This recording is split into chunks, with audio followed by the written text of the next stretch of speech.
माननीय सदस्यहरू उक्त मन्त्रालयहरू सम्बन्धी विनियोजन शीर्षकहरूमाथिको छलफलमा भाग लिनुहुने माननीय सदस्यको नाम दलीय आधारमा प्राप्त हुन आएको छ। निर्धारित समयभित्र माननीय सदस्यहरूले आफ्नो भनाइ राखिसक्न हुन विशेष अनुरोध गर्दछु। सर्वप्रथम माननीय श्री भीमबहादुर रावल, समय 7 मिनेट।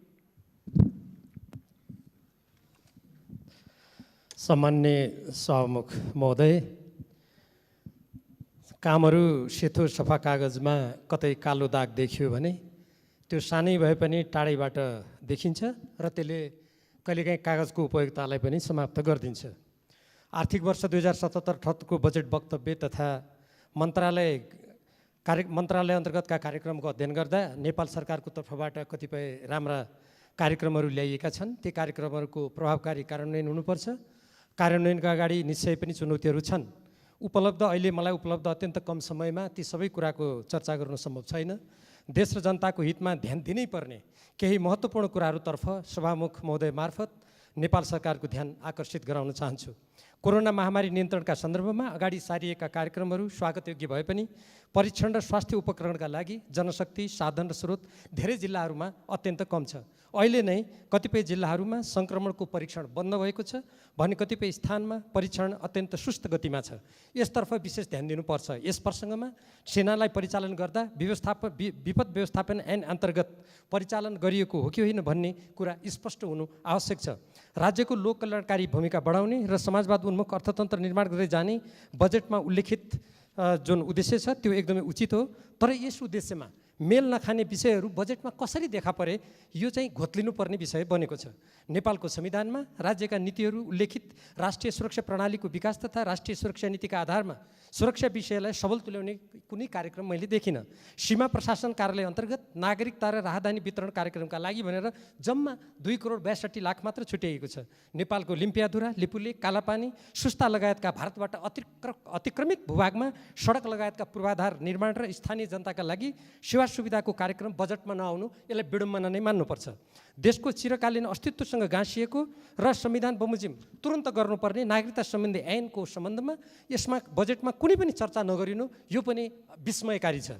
सरकारको नेतृत्व गरिरहेको नेपाल कम्युनिस्ट पार्टी नेकपाको सामाजिक आर्थिक रूपान्तरणको आत्मनिर्भर अर्थतन्त्रको विकास र समग्रमा समाजवाद उन्मुख राष्ट्रिय औद्योगिक क्रान्तिको नीति अवलम्बन गरिएको पाइएन। बरु विकासका दृष्टिले पछि परेका क्षेत्रलाई अगाडि बढाउँदै सन्तुलित विकास गर्ने गरी बजेट आउनुपर्ने तर्फ त्यति ध्यान नगएको जस्तो आभास हुन्छ। नेपालको कुनै कानुन र सम्झौताबाट निर्धारण नभएको उत्तरी सीमा र दक्षिणी सीमामा अन्तर्देशीय भनेको दुई देशको बीचको सहभागितामा आर्थिक क्षेत्रको कुरा गरिएको छ। पेट्रोल अन्वेषण जसको लागि हामीले आत्मनिर्भरताको कुरा गर्छौँ जम्मा 15 लाख बजेट छुट्याइएको छ।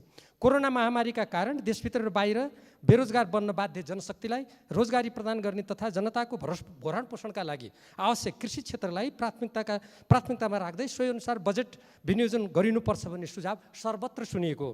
तर बजेटमा त्यसो नभएको भन्दै स्वयं कृषि मन्त्रालयले गुनासो गरेको हामीले सुन्नु पर्ने यो पनि विडम्बना नै मान्नुपर्छ। यसो गर्नु उचित भएन।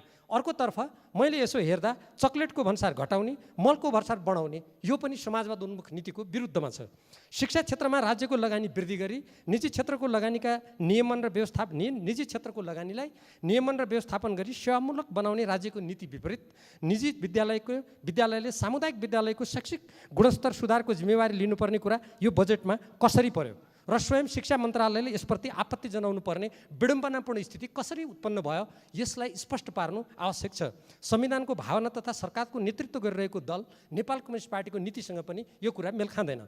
आगामी 3 वर्षमा काठमाडौँ उपत्यकाभित्र विद्युतीय सवारी साधन मात्र उपयोग गर्ने कार्ययोजना बनाई लागू गरिनेछ भन्ने सत्ताधारी दल नेपाल कम्युनिस्ट पार्टीको निर्वाचनको घोषणापत्रमा स्पष्ट रूपमा उल्लेख छ। तर त्यसको विरुद्ध विद्युतीय गाडी आयात गर्ने कुरालाई निरुत्साहित किन गरियो यसलाई पनि नेपाली जनताले बुझ्न चाहेका छन्। विदेशी सहायतामाथिको निर्भरता क्रमशः हटाउँदै लगिने र विदेशी सहायता नचाहिने गरी अर्थतन्त्रको विकास गरिने घोषणापत्रको नीति अवलम्बन गरेको मैले चाहिँ राम्ररी हेर्दा त्यति भेटिनँ। उल्टै नेपालको राष्ट्रिय हित, स्वाधीनता र अस्मितामा आँच पुर्याउन सक्ने भनी व्यापक रूपमा जनताबाट, राजनीतिक दलका विभिन्न मानिसहरूबाट र बुद्धिजीवीबाट आलोचित मिलेनियम च्यालेन्ज कर्पोरेसनसँगको सम्झौता यस गरिमामय संसदबाट अनुमोदन नहुँदै त्यस अन्तर्गतका आयोजनालाई बजेटमा समावेश गर्ने जस्तो गैर जिम्मेवार कार्य गरिएको छ। यो अत्यन्त अनुचित छ। समाजवादप्रति प्रतिबद्ध रहने नेपालको संविधानको मार्ग निर्देशन अनुरूप हुनुपर्नेमा नव उदारवादी बाटो समात्न खोजेको हो कि भन्ने यसबाट आभास हुन्छ। नेपालको संविधानको धारा 279 अनुसार सुरक्षा एवं सामरिक सम्बन्ध, नेपाल राज्यको सिमाना र प्राकृतिक स्रोत तथा त्यसको उपयोगको बाँडफाँड सम्बन्धी सन्धि सम्झौताको अनुमोदन, सम्मिलन, स्वीकृति वा समर्थन सङ्घीय संसदका दुवै सदनको 2/3 बहुमतले हुनुपर्ने व्यवस्था छ। यो व्यवस्थालाई अहिले जति पनि यो सायद लगानी बोर्ड होस् जो प्रधानमन्त्री कार्यालयसँग सम्बन्धित छ, चाहे अरू नेपाल सरकारका निकायहरू हुन्, ती निकायहरूले गम्भीर रूपमा त्यसलाई ध्यान दिएर तदनुकूल जानुपर्नेमा मलाई आजकल के लाग्छ भने नेपालको संविधानको यो धारा एकदम ओझेलमा परेको छ र यसप्रति कुनै ध्यान नदिएको जस्तो लाग्छ। अब यसै प्रसङ्गमा मैले यो लगानी बोर्डकै प्रसङ्गमा एउटा कुरा राख्न चाहन्छु सभामुख महोदय। माथिल्लो कर्णाली आयोजना सम्बन्धी सम्झौता अनुरूप जिएमआर कम्पनीले 2 पटक म्याद थप्दा पनि वित्तीय व्यवस्थापन गर्न सकेको छैन।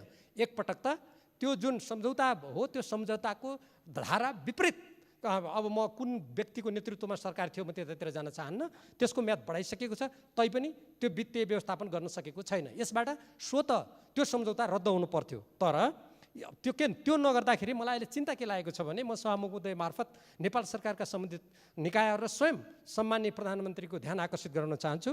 दोस्रो पटक म्याद थप्नु त सम्झौता विपरीत हुँदै हो, त्यो सम्झौता पहिले नै खारिज भएको छैन। लगानी बोर्ड सम्बन्धी कार्यमा पनि कतै उल्लेख छैन। अब कतै यो कोरोनाको जुन बन्देजको अवस्था छ, यो बन्देजको अवस्थामा कतै फेरि त्यो जिएमआर कम्पनीले उल्टै नेपाल सरकारसँग क्षतिपूर्ति माग्ने अवस्था त सिर्जना हुने होइन। फेरि यो गरिमामय संसदमा नेपाली जनताका सामु हामीले हाम्रो राष्ट्रिय हितको सुरक्षाको लागि बोल्नुपर्ने अवस्था त आउँदैन भन्ने चिन्ता उत्पन्न भएको छ। समग्रतामा भन्ने हो भने हाम्रो जुन यो बजेट हो, जुन नीति कार्यक्रमबाट निर्देशित छ, यसको उद्देश्यको बारेमा मैले अघि नै भने यो सबै हाम्रो नेपालको संविधानको समाजवाद उन्मुख हाम्रो नीति र त्यसमा लोक कल्याणकारी राज्यका सिद्धान्तहरू स्वयं यो सरकार सञ्चालन गर्ने नेतृत्व गरिरहेको नेपाल कम्युनिस्ट पार्टी नेकपाका चुनावी घोषणापत्रमा आधारित भएर अगाडि बढ्नेछ भन्ने कुरा मैले कता पढेको थिएँ। तर मैले केही उदाहरणहरू त्यो नीतिको विपरीत मैले पाएँ। त्यसकारण अब बजेटको कार्यान्वयन गर्दाखेरि हाम्रो त्यो घोषित नीतिसँग मेल नखाने, हाम्रो राष्ट्रियता, स्वाधीनता, सार्वभौमसत्ता, अखण्डता, स्वाभिमान, देशको समृद्धि, आत्मनिर्भर अर्थतन्त्रसँग मेल नखाने कुराहरूलाई कार्यान्वयन गर्दाखेरि निसन्देह नै सरकारले ध्यान दिनेछ भन्ने मैले अपेक्षा गरेको छु। धन्यवाद।